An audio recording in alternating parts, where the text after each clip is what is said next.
السلام السلام السلام یا نبی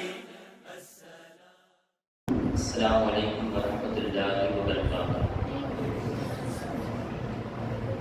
نحمده ونصلي ونسلم علی رسوله الکریم، اما بعد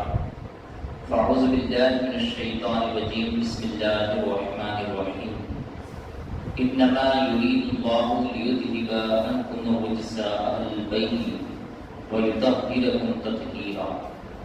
صدق اللہ مولانا العظیم وبلغنا رسولہ النبی الامین المکین الکریم، ونحن علی ذلک لمن الشاہدین والشاکرین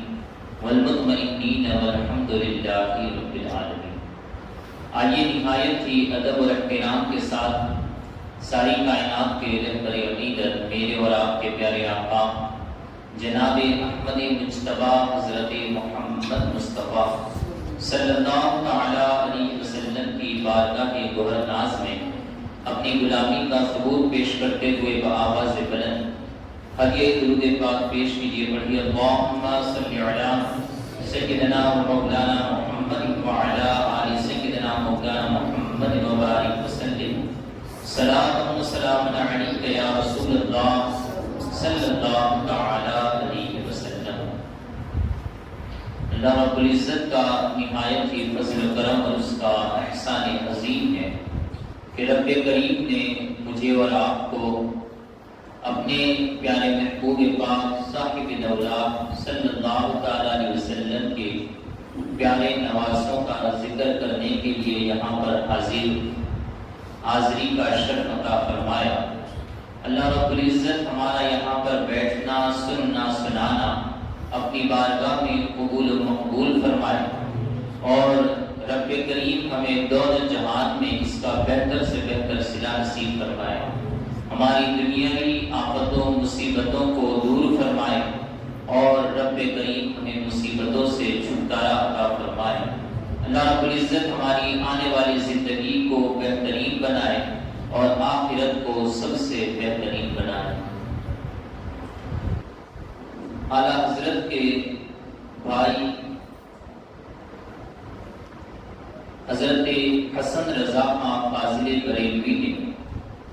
اہل بیت اطہار کے تعلق سے کچھ منقبت کے اشعار اس طریقے سے پروئے ہیں۔ فرماتے ہیں، کس زبان سے ہو بیانے مدح خانے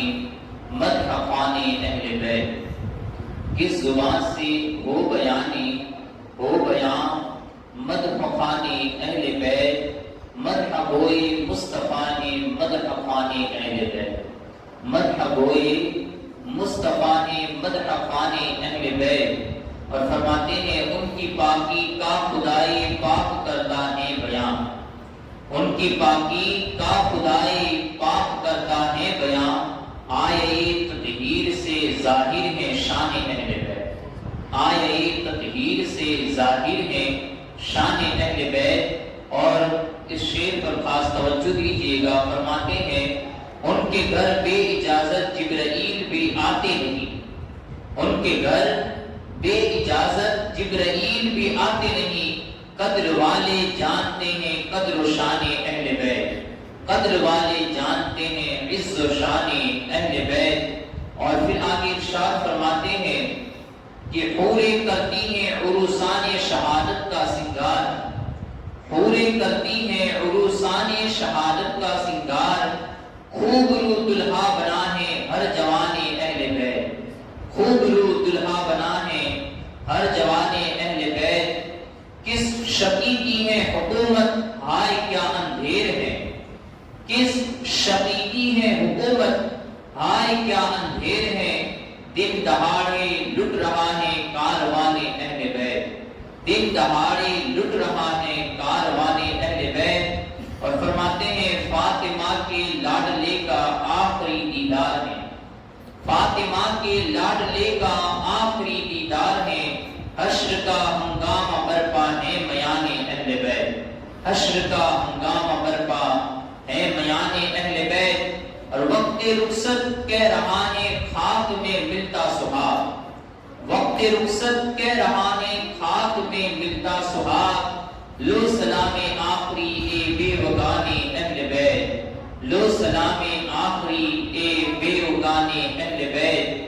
اور گھر لٹانا سر کٹانا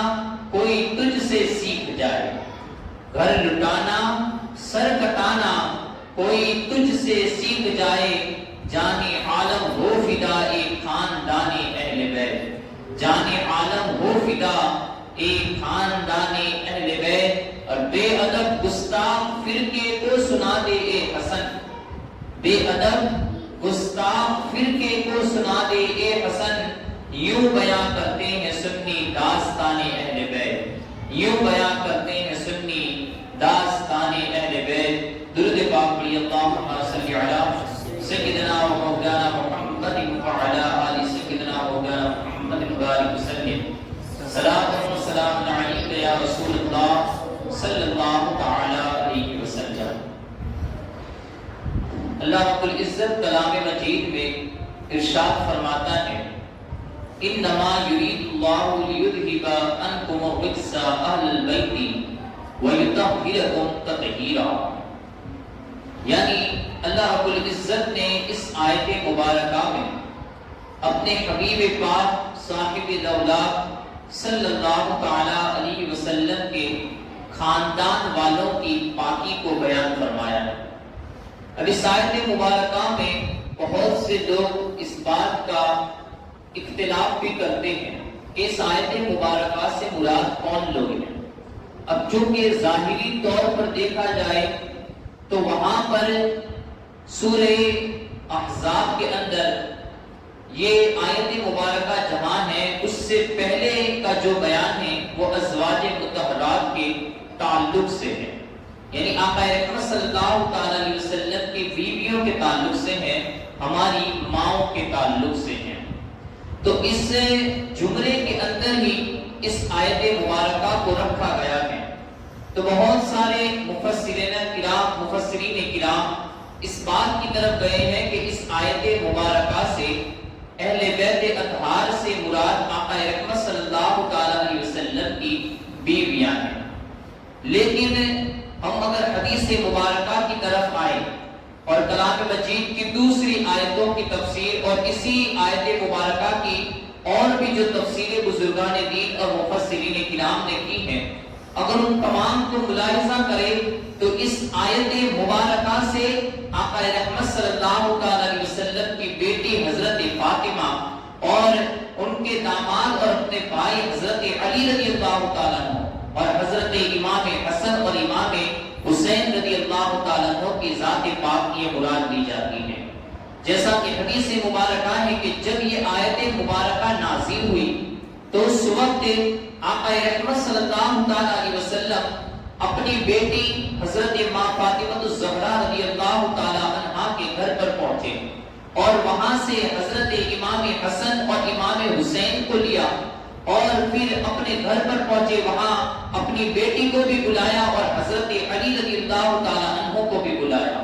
حضرت علی حضرت فاطمہ رضی اللہ تعالی عنہا کو بلا کر پھر اس کے بعد حضرت امام حسنین قریبین کو اپنی رانوں کے اوپر بٹھائی، ایک ران پر حضرت امام حسن کو بٹھائے، دوسری ران پر حضرت امام حسین رضی اللہ تعالی عنہ کو بٹھائے، اور اس کے بعد آپ کی جو چادر تھی اور چادر مبارک تھی اس کو اپنے پانچوں لوگوں پر یعنی حضرت علی پر بھی، حضرت فاطمہ پر بھی اور حسنین قریبین پر بھی اور اپنے آپ پر بھی ڈھانک دیا، اور ڈھانکنے کے بعد رب کی بارگاہ میں دعا کی، پہلے اس آیت مبارکہ کو پڑھا، انما یرید اللہ لیذھب عنکم الرجس اہل البیت ویطہرکم تطہیرا، پھر اس کے بعد دعا فرمائی، اللہم ہؤلاء اہل بیتی فاذھب عنہم الرجس وطہرہم تطہیرا، کہ یعنی اے میرے مولا یہ میرے اہل بیت ہیں اور تو ان سے ہر ناپاکی کو دور فرما دے اور انہیں صاف و ستھرا اور پاکیزہ فرما دے۔ تو گویا کہ اس حدیث مبارکہ سے یہ بات پتہ چلی کہ اس آیت مبارکہ سے آقا رحمت صلی اللہ تعالی علیہ وسلم نے اپنے اہل بیت سے مراد اپنی بیٹی حضرت ماں فاطمہ اور اپنے داماد حضرت علی اور حسنین قریبین کو مراد کیا ہے کہ یہ اہل بیت سے مراد یہ وہ نفوس قدسیہ ہیں کہ جن کے بارے میں اس آیت مبارکہ کا نزول ہوا ہے۔ اس کا مطلب یہ بھی نہیں ہے کہ اس سے ازواج مطہرات خارج ہیں، نہیں، وہ تو اہل بیت ہے ہی، لیکن اس کے اندر حضرت ماں فاطمہ، حضرت مولا کائنات مولا علی رضی اللہ تعالیٰ عنہ اور حسنین کریمین بھی شامل ہیں۔ بلکہ اس آیت مبارکہ سے اگر یوں کہا جائے کہ خاص طور پر اگر کوئی مراد ہے تو یہ 4 نفوس قدسیہ ہیں کہ جن کو نبی رحمت صلی اللہ علیہ وسلم نے اہل بیت مراد کیا ہے۔ بلکہ یہی نہیں، اور اقوال کی طرف آئیے اور روایتوں کی طرف آئیے جن کے بارے میں بتایا جاتا ہے کہ جب یہ آیت مبارکہ نازل ہوئی تو اس کے بعد دوسرے دن صبح ہی سے لے کر ایک جو سب سے کم کی روایت آتی ہے، وہ روایت یہ ہے کہ 40 دن تک آقا رحمت صلی اللہ علیہ وسلم حضرت فاطمہ الزہرا رضی اللہ تعالیٰ عنہ کے گھر کے دروازے پر روزانہ فجر کی نماز کے وقت پہنچتے اور آپ کے دروازے کو کھٹکھٹاتے اور آواز دیتے، اے بیٹی فاطمہ، تم اہل بیت سے ہو، اللہ نے ہم پر نماز کو فرض فرمائی ہے۔ اس طریقے سے 40 روز تک گئے، ایک روایت میں آتا ہے 3 مہینے تک گئے، ایک اور روایت میں آتا ہے 6 مہینے تک نبی رحمت صلی اللہ علیہ وسلم حضرت فاطمہ رضی اللہ تعالیٰ عنہا کے دروازے پر روزانہ صبح فجر کی نماز کے وقت پہنچتے اور وہاں جا کر آپ کے دروازے کو کھٹکھٹاتے اور کہتے اللہم ہؤلاء اہل بیتی، اور حضرت فاطمہ کو بھی کہتے اے فاطمہ تم میرے اہل بیت سے ہو، تم میرے گھر والوں میں سے ہو، اس لیے صبح کو اٹھا کرو اور نماز فجر ادا کیا کرو۔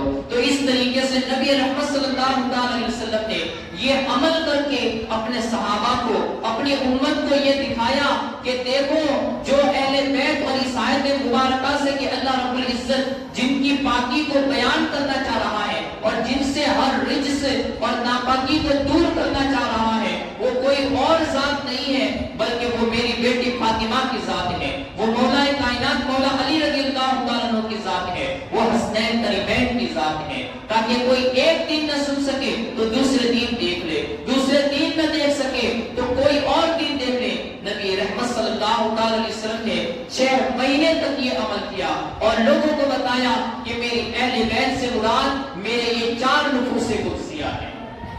تو گویا کہ آقا رحمت صلی اللہ علیہ وسلم نے اس آیت مبارکہ سے خصوصی طور پر اگر جن لوگوں کو مراد لیا گیا ہے تو وہ لوگ یہ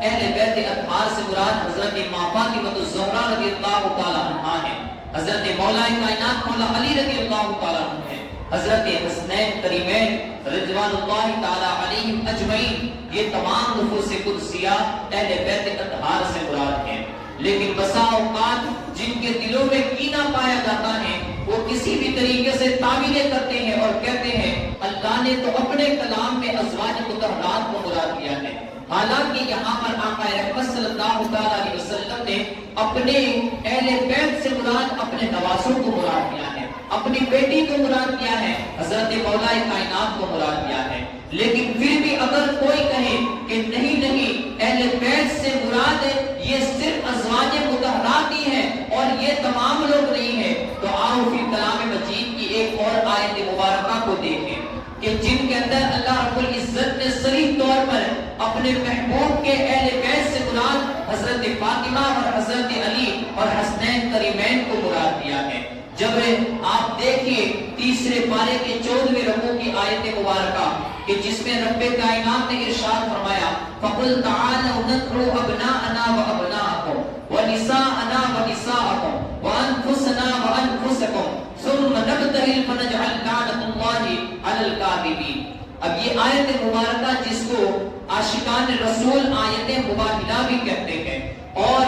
عاشقان اہل بیت اس کو آیت مباہلہ بھی کہتے ہیں، الغرض اس آیت مبارکہ میں ہے کیا؟ یہ آیت مبارکہ اس وقت نازل ہوئی جب نجران کے کچھ عیسائی یہ نبی رحمت صلی اللہ علیہ وسلم کی بارگاہ میں حاضر ہوئے اور آقا رحمت صلی اللہ علیہ وسلم کی بارگاہ میں آ کر وہ لوگوں نے مناظرہ کرنا شروع کر دیا۔ بچوں کو خاموش رکھا ہے، درود پاک پڑھ لے، اللہم صل علی سیدنا مولانا محمد وعلی آل سیدنا مولانا محمد وسلم، صلاۃ و سلام علیک یا رسول اللہ صلی اللہ علیہ وسلم۔ تو نجران کے کچھ عیسائی یہ مدینہ طیبہ پہنچے اور مدینہ طیبہ پہنچنے کے بعد انہوں نے نبی رحمت صلی اللہ تعالی علیہ وسلم سے مناظرہ کرنا شروع کیا.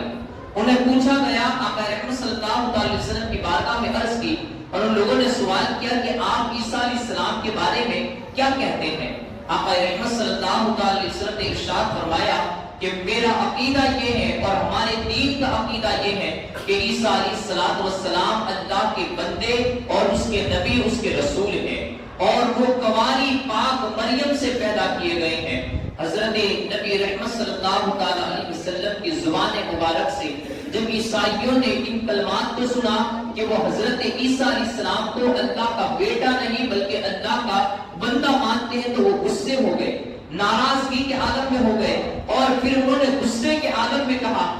کہ اے اللہ کے نبی، یعنی انہوں نے تو ڈائریکٹ یہی کہا کہ اے محمد، کیا آپ نے آج تک یہ دیکھا ہے دنیا کے اندر کہ کوئی بیٹا بغیر باپ کے پیدا ہوا ہو؟ یعنی ان سے ان لوگوں کا عیسائیوں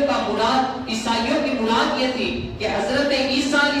السلام چونکہ ظاہری طور پر بغیر باپ کے پیدا ہوئے ہیں تو ان کا باپ معاذ اللہ رب العالمین خداوند قدوس ہے، خداوند سبحانہ و تعالی ہے، معاذ اللہ رب العالمین. جب انہوں نے یہ بات کہی تو آقا رحمت صلی اللہ علیہ وسلم نے نہایت ہی سنجیدگی کے ساتھ انہیں جواب دیا، کہا کہ حضرت عیسیٰ علیہ السلام کی تم بات کرتے ہو کہ جن کی تو ماں موجود ہے اور باپ نہیں ہے، لیکن ذرا اوپر چلے جاؤ، حضرت آدم علیہ نبی علیہ السلام کو دیکھو کہ حضرت آدم علیہ نبی علیہ السلام کہ جن کی تو نہ ماں ہے نہ کوئی باپ ہے، اور وہ تو بغیر ماں باپ کے پیدا کیے ہیں، تو ان کا پیدا کرنے والا کون ہے؟ اب چونکہ ان کے پاس کوئی جواب نہ رہا لیکن تھے ضدی قسم کے، اب انہوں نے مناظرے پر دلیل دینی اور تعویلیں کرنی شروع کر دی. اور ضد کے اندر جب بندہ ضد میں آ جاتا ہے تو جب وہ صحیح بات کو بھی سن لیتا ہے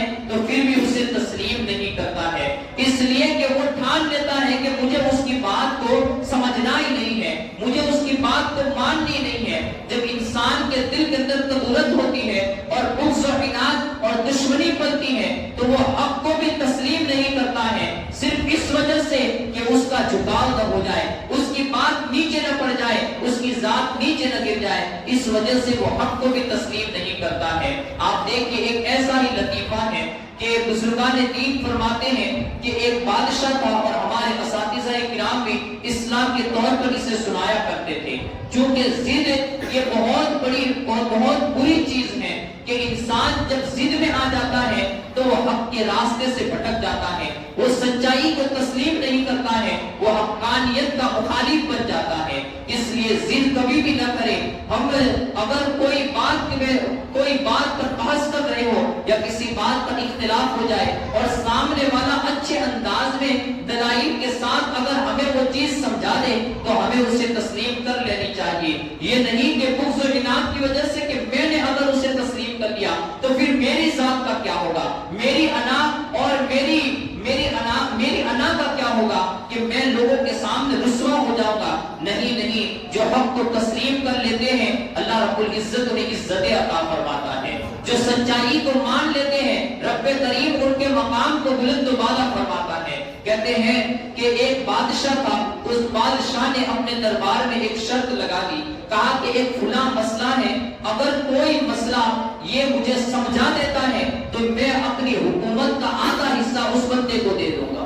میں اپنی حکومت کا آدھا حصہ اس شخص کو دے دوں گا. اب تمام لوگ وہاں پر چونکہ پوری سلطنت کے اندر یہ اعلان ہو گیا کہ مسئلہ ایک آسان سا ہے اور بادشاہ نے اپنی آدھی حکومت کا انعام رکھ دیا ہے کہ جو بندہ بھی مجھے یہ مسئلہ سمجھا دے گا تو میں اسے اپنی آدھی حکومت اس کے نام پر کر دوں گا. اب وہاں پر بڑے بڑے حکما بھی بیٹھے ہوئے تھے، بڑے بڑے علماء بھی بیٹھے ہوئے تھے، بڑے بڑے ادیب لوگ بھی بیٹھے ہوئے تھے. بادشاہ جیسے ہی دربار ختم ہوا اپنے گھر پر پہنچا. بیوی نے چونکہ سن رکھا تھا کہ بادشاہ نے آدھی حکومت کا یہ انعام مقرر کر دیا ہے، تو اب جیسے ہی بادشاہ گھر میں گھسا اس سے پہلے بیوی ناراض ہو گئی. اس کا پارا پہلے ہی سے گرم تھا کہ ہمارے یہ کئی مصیبتوں کے بعد تو اس عیش و آرام کی زندگی نصیب ہوئی ہے اور اس میں بھی آدھی حکومت چلی جائے گی، کیونکہ یہاں پر کتنے بڑے بڑے علماء یہاں پر بیٹھے ہوئے ہوتے ہیں اور پورے ملک کے اندر کتنے بڑے بڑے ادیب اور کتنے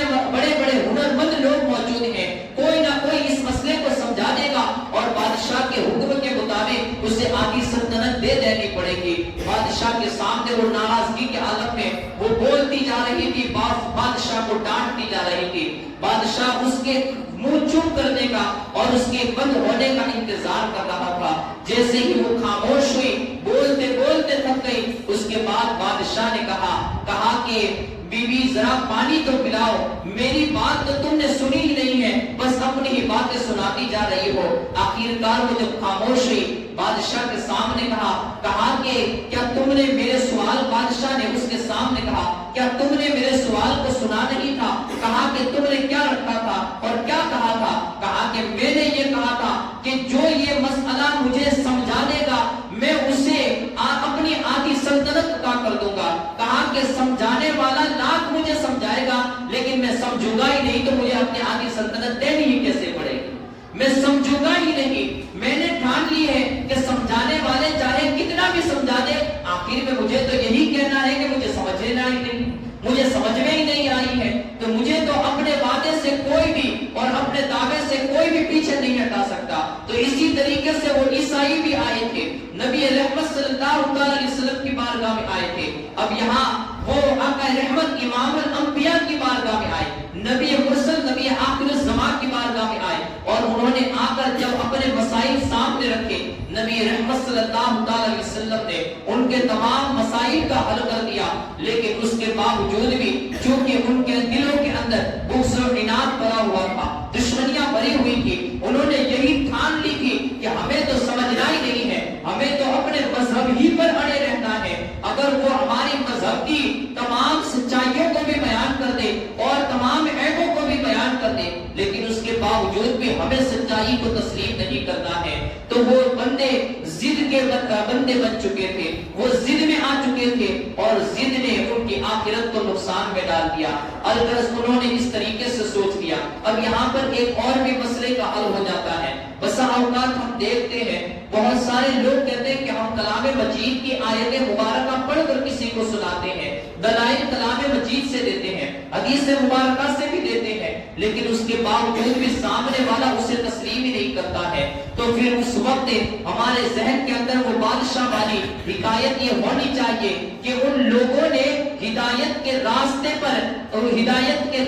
پر آنا وہ لوگ پسند ہی نہیں کرتے ہیں۔ اب اگر چاہے تم ان کے سامنے پورا کلام مجید پڑھ کر بھی سنا دو، حدیث مبارکہ پڑھ کر بھی سنا دو، بلکہ یہی نہیں کوئی ولی اللہ بھی آ جائے اور وہ بھی آ کر ان کے سامنے اپنی کرامتوں کا اظہار کر کے بھی دکھا دے، لیکن جو یہ ٹھان لے کہ مجھے سمجھنا ہی نہیں ہے، تو پھر چاہے اس کے سامنے ہر چیز پیش کر دی جائے وہ تمام کی تمام رائے آ جائے گی، کیونکہ وہ نجران کے عیسائیوں کی طرح بن جائے گا۔ ان کے سامنے نبی آخر الزمان صلی اللہ علیہ وسلم کہ جن کو اللہ رب العزت نے اپنے کلام کا علم عطا فرمایا، جن کا استاد، جن کا سکھانے والا خود خالق کائنات ہے، وہ جسے سمجھائے پھر بھی وہ نہ سمجھے، تو ان سے اچھا سمجھانے والا دنیا میں کون ہو سکتا ہے؟ آقا رحمت صلی اللہ علیہ وسلم کے جیسا علم کس کے پاس ہو سکتا ہے؟ آقا رحمت صلی اللہ علیہ وسلم کے سمجھانے کے باوجود بھی انسان سمجھے نہیں، تو پھر سمجھ لینا چاہیے کہ اس نے بھی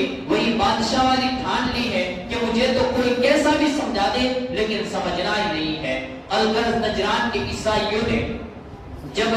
دیکھا کہ وہاں پر اختلاف بڑھتا چلا گیا، بات بہت بڑھ گئی، تو پھر آخر میں اللہ رب العزت نے اس وقت اس آیت مبارکہ کا نزول فرمایا، کہا کہ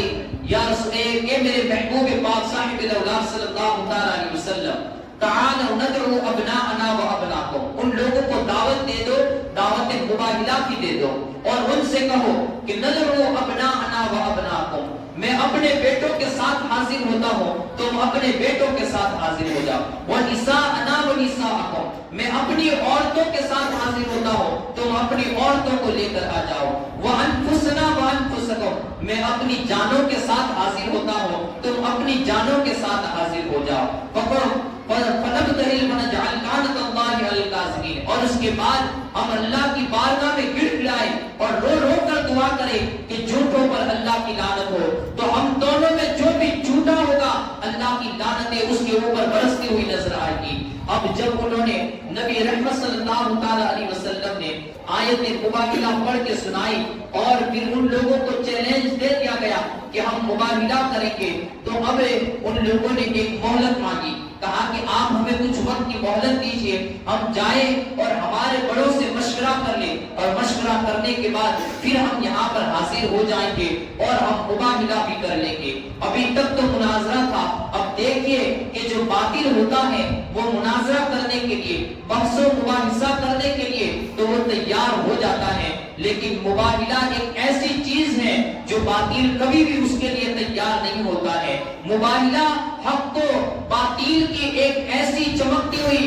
وہ تلوار ہے کہ جب وہ تلوار پڑتی ہے تو باطل ریزہ ریزہ ہوتا ہے اور حق سورج کی طرح چمکتا ہوا نظر آتا ہے۔ مباہلہ اسے کہا جاتا ہے۔ تو فرمایا نبی رحمت صلی اللہ علیہ وسلم نے کہ ہم مباہلہ کریں گے، تم اپنے بیٹوں کے ساتھ آ جاؤ، میں اپنے بیٹوں کے ساتھ آ جاؤں گا، تم اپنی عورتوں کے ساتھ آ جاؤ، میں اپنی عورتوں کے ساتھ آ جاؤں گا، تم اپنی جانوں کے ساتھ آؤ، میں اپنی جانوں کے ساتھ آؤں گا، اور پھر ہم مباہلہ کریں گے۔ رب کی بارگاہ میں گڑ گڑا کر دعا کریں گے کہ جو جھوٹا ہے اس پر تو لعنت فرما، جو جھوٹا ہے اس پر تو لعنت فرما۔ اب وہ نجران کے عیسائی اپنے ایک بہت بڑا جو پادری تھا اس کے پاس پہنچے،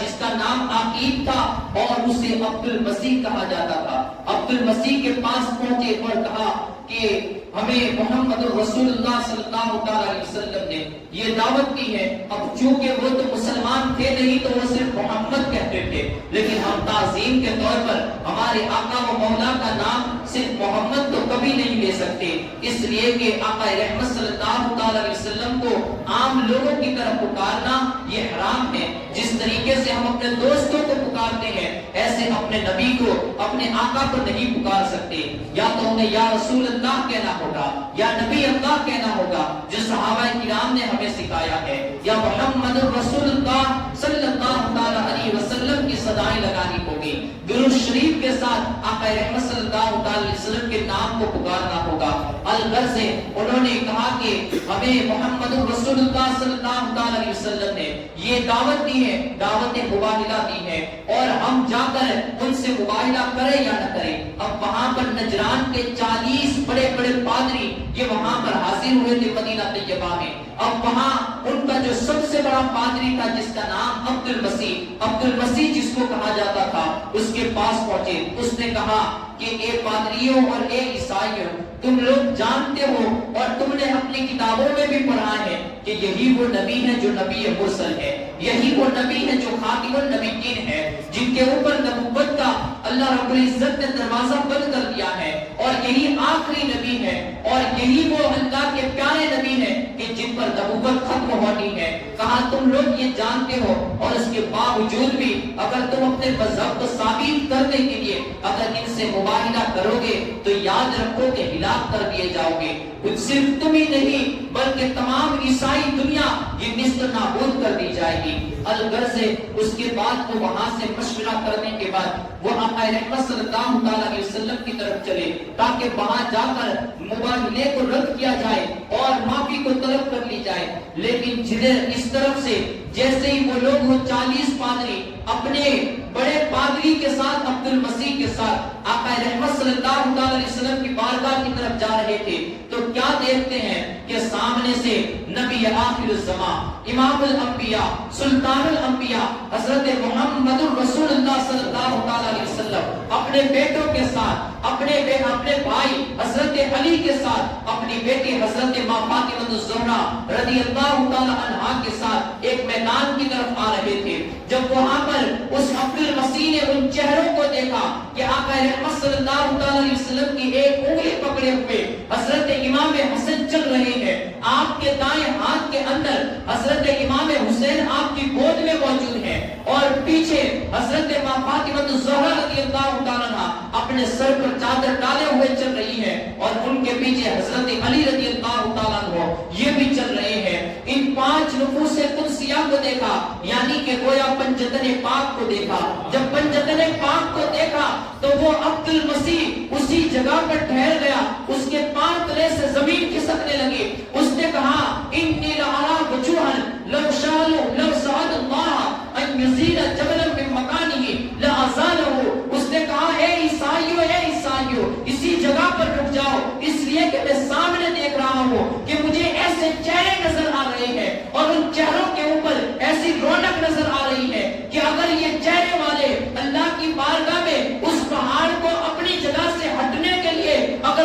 کر دیں گے تو اللہ رب العزت اس پہاڑ کو اپنی جگہ سے ہٹا دے گا، اس پہاڑ کو اپنی جگہ سے ہٹا دے گا، وہ پہاڑ اپنی جگہ سے دوسری جگہ پر پہنچ جائے گا۔ کہا کہ میں ایسے چہروں کو دیکھ رہا ہوں، وہ عبد المسیح پہچان گیا، کہا کہ عیسائیوں ان کے قدموں میں گر جاؤ، معافی کو طلب کر لو، ورنہ اگر انہوں نے ہاتھ اٹھا دیے تو پوری عیسائی دنیا تباہ و برباد ہو جائے گی، عیسائیوں کا ایک بچہ بھی اس زمین کے کسی کونے میں باقی نہیں رہے گا، اس لیے مباہلہ نہ کرو اور یہیں سے معافی طلب کر کے اپنے گھر واپس لوٹ جاؤ۔ تم جو بھی جس مذہب پر رہنا چاہتے ہو رہو، لیکن اگر انہوں نے اپنے ہاتھوں کو بلند کر دیے تو تمہاری صورتیں بدل دی جائے گی، تمہاری شکلیں تبدیل کر دی جائے گی، تمہاری نسلیں مٹا دی جائے گی، عیسائی دنیا کے اندر سے عیسائیت کا نام و نشان تک ختم ہو جائے گا۔ آقا رحمت صلی اللہ علیہ وسلم کی بارگاہ میں پہنچے اور وہاں جا کر معافی مانگنے لگے، کہا کہ حضور ہمیں معاف کر دیجئے۔ آقا رحمت صلی اللہ علیہ وسلم کی بارگاہ سے اب وہ لوگ وہاں سے نکلنے لگے، نبی رحمت صلی اللہ علیہ وسلم بھی مسکراتے ہوئے آپ نے بھی ارشاد فرمایا، کہا عبد المسیح نے پوری عیسائیت کو بچا لیا۔ اگر یہاں پر وہ لوگ مباہلہ کے لیے تیار ہو جاتے اور ہم پانچوں کے ہاتھ، میرے ہاتھ اٹھ جاتے اور میں رب کی بارگاہ میں عیسائیوں کے لیے بد دعا کرتا اور میرے ان چاروں نفوس قدسیہ اس پر آمین کہہ دیتے تو اللہ رب العزت اس صرف نجران کے عیسائیوں کو ہی نہیں بلکہ دنیا کے آخری کونے میں رہنے والے عیسائی کے گھر پر بھی اپنے عذاب کو نازل فرماتا۔ جنگل اللہ کے عذاب سے جل جاتے اور عیسائیت کا نام و نشان تک دنیا سے مٹ جاتا۔ جتنے عیسائی اس دنیا میں پل رہے ہیں وہ تمام کے تمام کی صورتیں یہ بندروں اور سپروں کی بنا دی جاتی، ایک سال کے اندر عیسائیت کا نام و نشان ختم ہو جاتا، کوئی بچہ بھی ان کا باقی نہ رہتا، جنگل و بیابان اللہ کے عذاب سے جلا دیے جاتے اور عیسائیت ہمیشہ کے لیے ختم ہو جاتی۔ یہ آقا رحمت صلی اللہ علیہ وسلم کی دعا ہے، لیکن اس دعا کے اندر اب یہاں پر اب اس آیت مبارکہ کی تعبیر اور تفسیر کو ملاحظہ کیجیے، چونکہ ہمیں سمجھنا یہ ہے کہ اہل بیت سے مراد کون لوگ ہیں، کہ اہل بیت سے مراد یہ آقا رحمت صلی اللہ علیہ وسلم کی بیٹی حضرت فاطمہ اور آپ کے بھائی اور داماد حضرت علی اور آپ کے بیٹے حسنین قریبین رضوان اللہ تعالی علیہم اجمعین مراد ہیں، کہ یہ لوگ ہیں اہل بیت سے مراد، کیونکہ وہاں پر اللہ نے ارشاد فرمایا کہ ندعو ابناءنا و ابناکم، تم اپنے بیٹوں کو لاؤ میں اپنے بیٹوں کے ساتھ حاضر ہوگا۔ اور آقا رحمت صلی اللہ علیہ وسلم نے اپنے بیٹوں کو لیا تو اس وقت کوئی اور نہیں تھی، وہ ہستیاں اور وہ ذاتیں کوئی اور نہیں تھی بلکہ وہ ذاتیں تھی تو حسنین قریبین کی ذات تھی، کہ جہاں پر ایک ہاتھ کے اندر حضرت امام حسن انگلی پکڑ کے چل رہے تھے اور گود کے اندر حضرت امام حسین رضی اللہ تعالی عنہ کو اٹھائے ہوئے آقا رحمت صلی اللہ علیہ وسلم چل رہے تھے۔ اور پھر فرمایا وَنِسَاءَنَا وَنِسَاءَكُمْ، اب یہاں سے تو باضابطہ طور پر اچھے طریقے سے یہ واضح ہو جا رہا ہے کہ نسانا گھر کی عورتوں سے مراد کون سی عورتیں ہیں۔ وہاں پر انما یرید اللہ لیذھب عنکم الرجس اہل البیت ویطہرکم تطہیرا، چونکہ پورا مضمون یہ ازواج مطہرات کے تعلق سے ہے اور وہاں پر کوئی اعتراض کر سکتا ہے کہ اس سے مراد تو ازواج مطہرات ہیں، حالانکہ بے شمار حدیث مبارکہ اہل بیت اطہار کو واضح کر رہی ہے، لیکن اس آیت مبارکہ اور آقا رحمت صلی اللہ علیہ وسلم کے عمل نے ثابت کر دیا کہ گھر کی عورتوں سے مراد کوئی اور عورت نہیں ہے، وہ سیدہ کائنات جنتی عورتوں کے سردار حضرت فاطمہ الزہرا رضی اللہ تعالی عنہا کی ذات مبارکہ ہے۔ فرمایا وَنِسَاءَنَا وَنِسَاءَكُمْ، ہم اپنی عورتوں کے ساتھ حاضر ہوتے ہیں، تم اپنی عورتوں کے ساتھ حاضر ہو جاؤ۔ تو جو اپنی عورتوں کے ساتھ حاضر ہوئے تھے وہ کوئی اور عورت نہیں تھی، وہ آپ کی بیٹی سیدہ کائنات سیدہ فاطمہ الزہرا رضی اللہ تعالی عنہا ہے۔ اب پھر فرمایا وَأَنفُسَنَا وَأَنفُسَكُمْ، تم اپنی جانوں کے ساتھ حاضر ہو جاؤ، میں اپنی جان کے ساتھ حاضر ہو جاؤں۔ اب یہاں پر ایک بہت ہی قیمتی نکتہ ہے، سننے میں بھی بڑا مزہ آئے گا، ایمان تازہ ہو جائے گا۔ آقا رحمت صلی اللہ علیہ وسلم نے فرمایا تم اپنی جانوں کے ساتھ حاضر ہو جاؤ، یعنی بذات خود تم حاضر ہو جاؤ اور جو تمہاری جانیں ہیں ان جانوں کے ساتھ ساتھ حاضر ہو جاؤ، میں اپنی جان کے ساتھ حاضر ہوں گا۔ اور آقا رحمت صلی اللہ علیہ وسلم نے انفسنا، اپنی جان جو مراد لی وہ جان کوئی اور نہیں ہے، وہ مولا کائنات مولا علی رضی اللہ تعالیٰ عنہ کی ذات ہے۔ فرمایا میں اپنی جان کے ساتھ حاضر ہو رہا ہوں، وہ جان کوئی اور نہیں، اس سے مولا کائنات مولا علی شیر خدا رضی اللہ تعالیٰ عنہ کی ذات ہے۔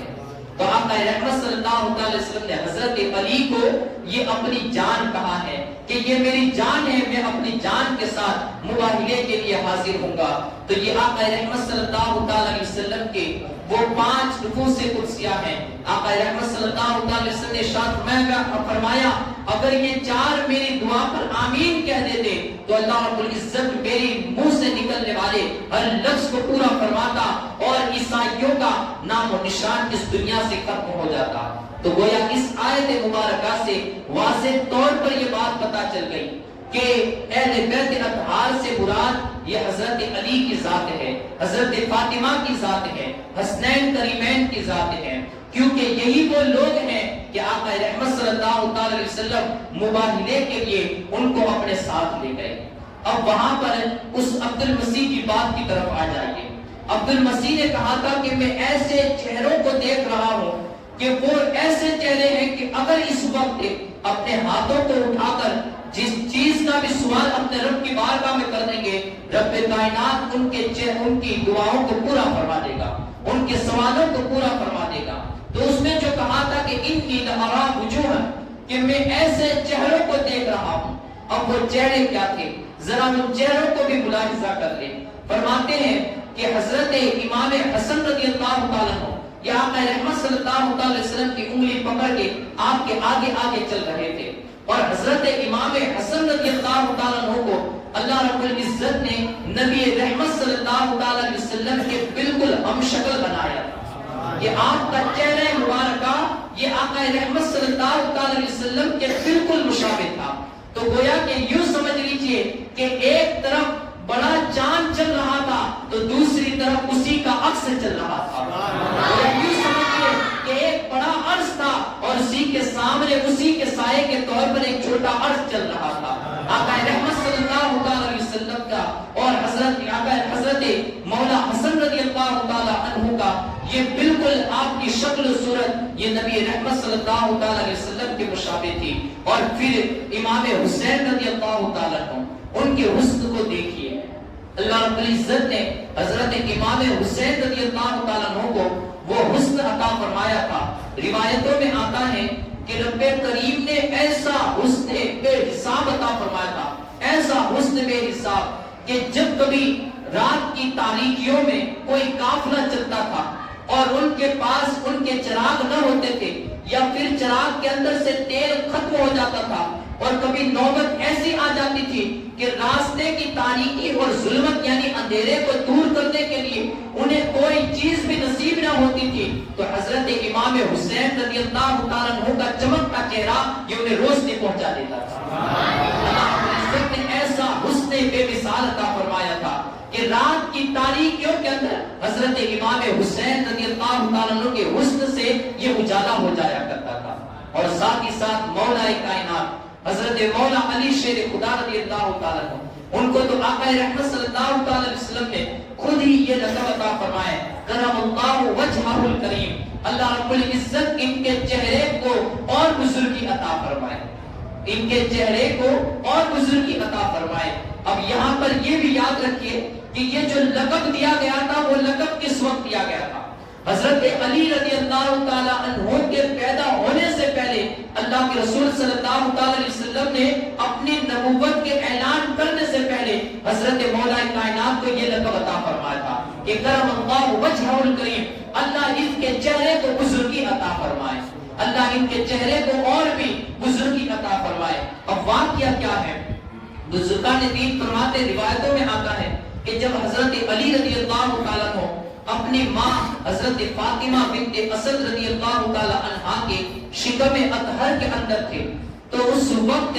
حضرت نبی رحمت صلی اللہ تعالی علیہ وسلم چونکہ آپ کا بچپنا یعنی 6 سال کی عمر سے لے کر 6 سال کی عمر کے اندر آپ اپنے دادا کی پرورش میں آئے، اور پھر 8 سال کی عمر کے اندر جب حضرت دادا عبد المطلب رضی اللہ تعالی عنہ کا بھی انتقال ہو گیا، تو اس کے بعد آقا رحمت صلی اللہ علیہ وسلم کی پرورش یہ حضرت ابو طالب ہی نے فرمائی، اور حضرت ابو طالب نے اس طریقے سے نبی رحمت صلی اللہ علیہ وسلم کی پرورش فرمائی تھی کہ جہاں پر آپ سوتے تھے اسی جگہ پر آقا رحمت صلی اللہ علیہ وسلم کو سلاتے تھے، جس تخت کے اوپر آپ بیٹھتے تھے۔ آپ دیکھئے کہ حضرت ابو طالب قریش کے سردار تھے، اور قریش کے کسی اور سردار کے اندر بھی یہ جرأت نہ تھی کہ وہ حضرت ابو طالب کے جو تخت تھا، آپ کی گدی تھی، اس کے پاس اپنے گھٹنے بھی لگا سکے، لیکن نبی رحمت صلی اللہ علیہ وسلم کا ایسا عزت و وقار اور آپ کی حضرت ابو طالب اس طریقے سے تعظیم کرتے تھے کہ آپ کو اپنی گدی کے اوپر اپنے ساتھ میں بٹھاتے تھے، یہ اپنے کسی بیٹے کو بھی اپنے ساتھ نہ بٹھاتے تھے، لیکن نبی رحمت صلی اللہ علیہ وسلم کو اپنے ساتھ بٹھاتے تھے۔ گویا کہ نبی رحمت صلی اللہ علیہ وسلم 8 سال کی عمر سے لے کر 25 سال کی عمر مبارک تک یہ حضرت ابو طالب ہی کے گھر پر پلے بڑے تھے، اور وہیں پر حضرت فاطمہ بنت اسد رضی اللہ تعالیٰ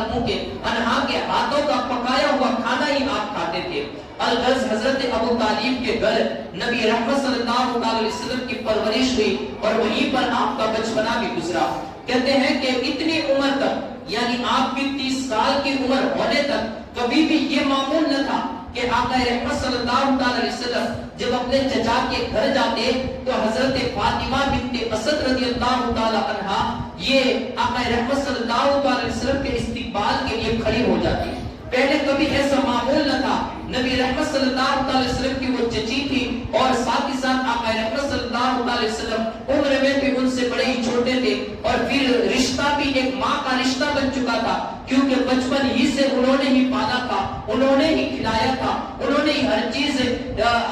انہوں نے مہیا کی تھی۔ تو آقا رحمت صلی اللہ علیہ وسلم خود ارشاد فرماتے تھے کہ میری ماں کے بعد فاطمہ بنت اسد یہ میری ماں ہے۔ آپ اپنی ماں کی طرح حضرت فاطمہ بنت اسد رضی اللہ تعالی عنہا کی تعظیم کیا کرتے تھے۔ تو الغرض لیکن جب 30 سال کی عمر ہوئی آقا رحمت صلی اللہ علیہ وسلم کی، اور ادھر حضرت فاطمہ بنت اسد رضی اللہ تعالی عنہا یہ حضرت علی رضی اللہ تعالی عنہ سے حاملہ ہوئی، اور آپ کا نطفہ مبارکہ یعنی حضرت علی کا جسد مبارک کی آپ کے پیٹ میں پہنچا، تو اس وقت کیا معاملہ، اب صورتحال بالکل تبدیل ہو گئی کہ آقا رحمت صلی اللہ علیہ وسلم جیسے حضرت ابو طالب کے حجرے میں داخل ہوتے تو حضرت فاطمہ بنت اسد بالکل ادب کے ساتھ کھڑی ہو جاتی، اپنے پیٹ کو پکڑتے ہوئے یہ کھڑی ہو جاتی۔ کئی مرتبہ یہ ہوا آقا رحمت صلی اللہ علیہ وسلم آتے، حضرت فاطمہ بنت اسد یہ اچانک کھڑی ہو جاتی، اپنے پیٹ کو پکڑتے ہوئے گویا کہ تعظیم کے ساتھ ہاتھ باندھے ہوئے کھڑی ہو جاتی۔ وہ اصل حالت یہ ہوتی تھی کہ وہ اپنے پیٹ کو پکڑتی تھی، لیکن حالت اس طریقے سے بھی نظر آتی تھی کہ گویا وہ تعظیم کے طور پر نبی رحمت صلی اللہ علیہ وسلم کے لیے کھڑی ہو رہی ہے، جیسا کہ ہم عاشقان رسول صلوات و سلام کے لیے کھڑے ہوتے ہیں، اپنے ہاتھوں کو باندھ لیتے ہیں اور آقا رحمت صلی اللہ علیہ وسلم پر صلوات و سلام اور درود و سلام بھیجتے ہیں۔ فاطمہ بنت اسد اس وقت جبکہ ابھی اعلان نبوت کو بھی 10 سال باقی تھے، اور اس وقت فاطمہ بنت اسد یہ استقبال کے لیے کھڑی ہو جاتی۔ ابو طالب نے 1-2 مرتبہ دیکھا کہ یہ کیا معاملہ ہے، آج تک محمد یہ بچپن سے لے کر ابھی تک ہمارے گھر میں پلے بڑے ہیں، لیکن ابھی تک تو یہ معمول نہ تھا کہ فاطمہ بنت اسد میری بیوی ان کے استقبال کے لیے کھڑی ہوتی ہو، لیکن یہ اچانک صورتحال کس طریقے سے تبدیل ہو گئی ہے، کیا معاملہ ہے کہ اس طریقے سے کھڑی ہو رہی ہے۔ اپنی بیوی حضرت فاطمہ بنت اسد سے پوچھا، کہا کہ اے فاطمہ کیا معاملہ ہے، کیا غرض ہے، کیا معاملہ ہے اور کیا مسئلہ ہے کہ جب بھی محمد کی آمد اس گھر کے اندر ہوتی ہے تم ادب کے ساتھ کھڑی ہو جاتی ہو، اپنے پیٹ کو پکڑتے ہوئے کھڑی ہو جاتی ہو۔ کہا کہ اے میرے سردار معاملہ اور مسئلہ کوئی اور نہیں ہے، بلکہ جیسے ہی تمہارا یہ بھتیجا محمد رسول اللہ صلی اللہ علیہ وسلم میرے اس گھر کے اندر قدم رکھتے ہیں کہ اچانک میرے پیٹ کے اندر ایک ایسا درد اور میرے بچے کی ایک ایسی حرکتیں ہونے لگتی ہے کہ مجھے کھڑے ہونا ہی پڑتا ہے، مجھے کھڑے ہوئے بغیر یہ چین اور سکون نصیب نہیں ہوتا ہے۔ کہتے ہیں بس میں اس حرکت اور میں اس بے چینی کی وجہ سے یہ اچانک کھڑی ہو جایا کرتی ہوں، میں اپنے پیٹ کو پکڑتے ہوئے کرتی ہو. گویا کہ دوسرے الفاظوں میں عشق کی زبان میں یوں کہیے کہ حضرت علی رضی اللہ عنہ اپنی ماں کے پیٹ ہی سے آقا رحمت صلی اللہ علیہ وسلم کی تعظیم کے لیے کھڑے ہو جایا کرتے ہیں. اپنی ماں کے پیٹ ہی سے نبی رحمت صلی اللہ علیہ وسلم کی تعظیم کے اور آپ کی عظمت و شان کے در سے اپنے آنے والی نبی رحمت صلی اللہ علیہ وسلم کی امت کو اور اپنے جانثاروں کو اپنے عاشقوں کو یہ درس دیے کہ نبی رحمت صلی اللہ علیہ وسلم کی تعظیم اور توقیر اور آپ کا مقام اور منصب اس بات کا منتظر ہے کہ جب بھی اس نبی کا نام آئے تو ادب کے ساتھ ہاتھ بند جانے چاہیے, ادب کے ساتھ کھڑے ہو کر ان پر درود و سلام پڑھنا چاہیے. کہتے ہیں کہ پھر حضرت فاطمہ بنت اسد کہتی ہیں, حضرت ابو طالب بیٹھے ہوئے ہیں, نبی رحمت صلی اللہ علیہ وسلم کی ذات مبارکہ بھی یہ بھی وہاں پر موجود ہے. کہا حضرت فاطمہ بنت اسد نے کہا کہ پھر اس کے بعد محمد میرے گھر کے اندر جہاں جہاں پر بھی چکر لگاتے ہیں میں دیکھتی ہوں کہ میرا بیٹا اور میرا بچہ جو میرے پیٹ کے اندر موجود ہے وہ بھی اسی طریقے سے حرکت کرتا رہتا ہے, وہ بھی اپنا گویا کہ چہرہ ان طرف کرتا ہے جس طرف محمد کی آمد ہوتی ہے, جس طرف محمد صلی اللہ علیہ وسلم یہ چلتے ہیں میرا بیٹا بھی ویسے ہی حرکتیں کرتا ہے. تو اس وقت آقا رحمت صلی اللہ علیہ وسلم کی زبان سے یہ الفاظ جاری ہوئے, کرم اللہ وجہہ الکریم, اللہ تمہارے بیٹے کو اور بزرگی, اس کے چہرے کو اور بزرگی عطا فرمائے. تو حضرت علی کو ماں کے پیٹ ہی میں آقا رحمت صلی اللہ علیہ وسلم نے یہ سبق, یہ لقب عطا فرمایا کہ اللہ کرم اللہ وجہہ الکریم. اب یہاں پر ایک دو اور نقطوں کو سماعت کر لیں کہ حضرت علی رضی اللہ تعالیٰ عنہ کے علم پر اور آپ کی دانش مندی پر قربان جائے کہ لوگ تو پیدا ہونے کے بعد بھی بچپن میں بھی 3-4 سال تک ان کو ہوش اور عقل و دانش مندی نصیب نہیں ہوتی, لیکن علی کی عقل پر بھی قربان جائیے, ان کی دانش مندی پر بھی قربان جائیے, ان کی ہوش مندی اور ان کے علم و وقار پر بھی قربان جائیے کہ علی ابھی پیدا بھی نہیں ہوئے ہیں لیکن وہ جانتے ہیں کہ میرے سامنے آنے والی ذات کوئی عام ذات نہیں ہے, وہ محمد رسول اللہ اور امام الانبیاء کی ذات ہے صلی اللہ علیہ وسلم. وہ جانتے ہیں کہ یہ خاتم النبیین کی ذات ہے. حضرت علی کو اس وقت سے یہ علم تھا اور آقا رحمت صلی اللہ علیہ وسلم نے بھی اسی طریقے سے پھر حضرت علی کی بھی پرورش فرمائی. تو فرمایا کہ وہ چہرہ جو نجران کے عیسائیوں نے دیکھا وہ چہرے کوئی عام چہرے نہیں تھے, وہ حضرت علی رضی اللہ تعالیٰ عنہ کی ذات تھی, وہ حضرت علی کا چہرہ تھا. پھر ساتھ ہی ساتھ حضرت فاطمہ الزہرا رضی اللہ تعالیٰ عنہا کو بھی دیکھ لیجئے. حضرت فاطمہ الزہرا رضی اللہ تعالیٰ عنہ, حضرت حذیفہ بن یمان رضی اللہ تعالیٰ عنہ, میں چونکہ تمام لوگوں کی مختصر طور پر ایک ایک فضیلت کو بتاتے ہوئے ہم آگے نکلے تاکہ کل ہی سے ہم کربلا شریف کی طرف اپنے سفر کو رواں دواں ہو اور پھر انشاءاللہ وہ تمام واقعات کو تفصیل کے ساتھ سماعت کرتے ہوئے چلے. آج تمام نفوس قدسیہ کے اہل بیت اطہار اور پنجت پاک کی ایک ایک فضیلت کو سماعت کر لے اور رب کی بارگاہ میں دعا کرے اللہ رب العزت ان کے فیضان سے مجھے اور آپ سبھی کو اور تمام امت مسلمہ کو مالا مال فرمائے, ہماری مصیبتوں کو دور فرمائے. رب کریم ہمیں لازوال نعمتیں عطا فرمائے, رب کریم ہمیں ہمیشہ قائم رہنے والی خوشیاں عطا فرمائے. الغرض حضرت فاطمہ الزہرا رضی اللہ تعالیٰ عنہ, حضرت حذیفہ بن یمان کہتے ہیں ایک دن میں نے اپنی ماں سے اجازت طلب کی, کہا کہ والدہ بزرگوار مجھے اجازت دیجیے کہ میں مغرب کا وقت ہو رہا تھا اور کہا کہ میں آقا رحمت صلی اللہ علیہ وسلم سے ملاقات کر کے بھی آ جاؤں اور ساتھ ہی ساتھ میرے لیے اور آپ کے لیے دعا کروا کے بھی آ جاؤں.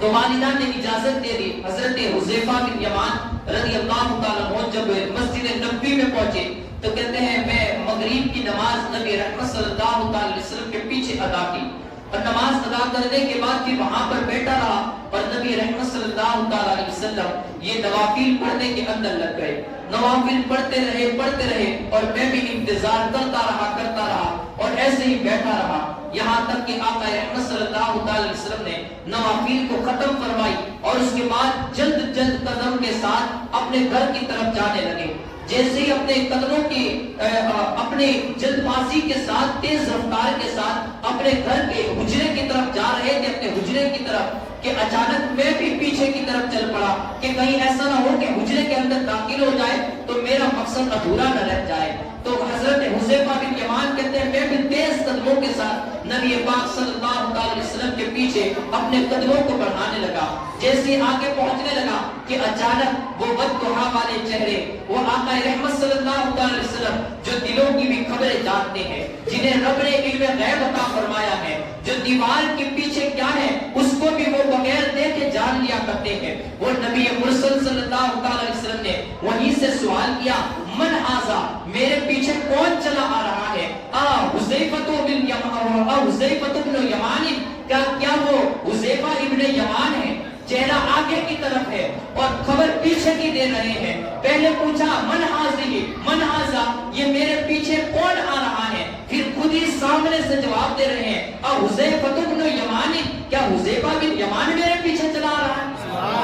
کیا حذیفہ بن یمان آ رہا ہے؟ نبی رحمت صلی اللہ علیہ وسلم کے اس جواب پر، آپ ہی کے سوال کے جواب پر حضرت حذیفہ بن یمان نے کہا نام یا رسول اللہ صلی اللہ علیہ وسلم، ہاں یا رسول اللہ صلی اللہ علیہ وسلم، میں حذیفہ ابن یمان ہوں، میں آپ کے بارگاہ میں آپ کی ملاقات کے لیے حاضر ہوا ہوں. حضرت حذیفہ نے ابھی ہاں کہا تھا، کہا نام یا رسول اللہ صلی اللہ علیہ وسلم. تو اسی وقت آقا رحمت صلی اللہ علیہ وسلم نے ایک اور بھی بات کہہ دی، کہا جاؤ اللہ اے حذیفہ ابن یمان، اللہ تمہاری بھی مغفرت فرمائے، تمہاری ماں کی بھی مغفرت فرمائے،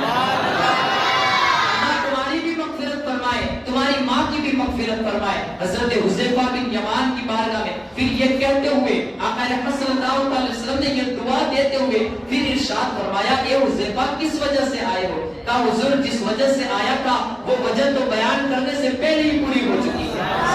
یہ بارگاہ ایسی بارگاہ ہے جہاں پر بغیر مانگے ہر چیز عطا کر دی جاتی ہے، جہاں پر انسان لب خاموش رکھتا ہے اور دل کی زبان بول اٹھتی ہے، اور دل کی زبان کو بھی اپنی باتیں اپنی زبان تک لانے کی ضرورت نہیں پڑتی ہے، وہاں سے سوال پورے ہوتے ہوئے نظر آتے ہیں.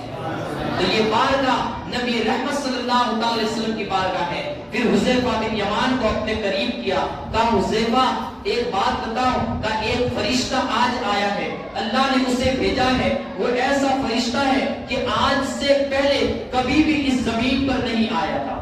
آج سے پہلے کبھی بھی اس زمین پر نہیں آیا ہے، اور وہ مجھے یہ خوشخبری دینے کے لیے آیا ہے. کہا یا رسول اللہ صلی اللہ علیہ وسلم وہ خوشخبری کون سی ہے؟ کہا کہ اس نے مجھے آج خوشخبری دی ہے کہ فاطمہ یہ تمام جنتی عورتوں کی سردار ہے، فاطمہ تمام جنتی عورتوں کی سردار ہے، اور حسنین قریبین تمام جنتی نوجوانوں کے سردار ہیں،